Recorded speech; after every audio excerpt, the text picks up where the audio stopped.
This is the mission history for the first week of December from Pastor James Huang. And what a story it is. We're about to dive into how one doctor, caught right in the middle of a violent coup, managed to change the course of Korean history in just 3 short days. It's a tale of perfect timing, incredible skill, and a moment that opened a nation's doors to the world. So let's set the stage. Our story revolves around this one guy, a medical missionary named Dr. Horace Allen. And he had his sights set on a place that was basically a closed kingdom at the time, Joseon-era Korea. A real challenge, right? Now, Allen wasn't new to this. He was already working as a missionary over in China. But, he was feeling a bit frustrated. The field was just crowded. Then he starts hearing these whispers that Korea, this nation that had been closed off for centuries, was finally starting to open its doors. And you can just imagine a light bulb going off over his head. And just to show you how determined this guy was, look at what he wrote to the U.S. Mission Board. "Permit me to enter Joseon. If not, I will go by myself."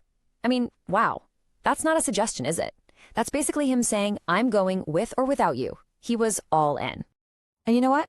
That kind of boldness, it worked. The Mission Board gave him the go-ahead. So by September 1884, he's there. He's in Korea. But he couldn't just hang up a sign that said missionary. No way. His official cover, his in, was to be the physician for the U.S. legation. Pretty clever, right? A foot in the door, but his real mission was much, much bigger. So Allen's been in the country for just a couple of months, barely getting his bearings, probably trying to make some quiet connections, and then boom, the entire political situation just explodes. He was about to get his chance to make a difference, but not at all in the way he'd planned. So what happened? Well, on December 4th, 1884, a group of reformists decided to launch a coup. The capital is plunged into total chaos. The next day, there's intense fighting in the streets. But here's the crazy part. By December 6th, it's over. The whole thing collapses after just 3 days. That's why it got the nickname the 3-day rule. It was fast, it was bloody, and it looked like a total failure. But in the middle of all that chaos, one event becomes the absolute pivot point for our entire story. A really important political figure, Min Young-ik, who happens to be the Queen's nephew, is attacked and left for dead. And this is where Dr. Allen's story suddenly crashes headfirst into this huge national crisis. The life of one of the most powerful men in the kingdom is literally hanging by a thread. So just imagine this scene for a second. The Queen's nephew is dying from these terrible sword wounds. You've got 14 of the best doctors in the entire nation standing there, and they have no idea what to do. They're helpless. So the question is, who could possibly save him now? I mean, the situation was absolutely dire. He had these critical sword wounds, and the 14 top royal doctors, totally powerless. Their best, and I mean best, idea for treatment was to try and stop the bleeding by pouring candle wax on the wounds. Yeah, candle wax. It wasn't working. Hope was pretty much gone. And then someone has a thought. Hey, what about that American doctor? So Dr. Allen gets rushed to the patient's side. He wrote later that the first thing he did was pray for divine help. Then he gets to work, using these modern surgical techniques that nobody in Korea had ever seen before.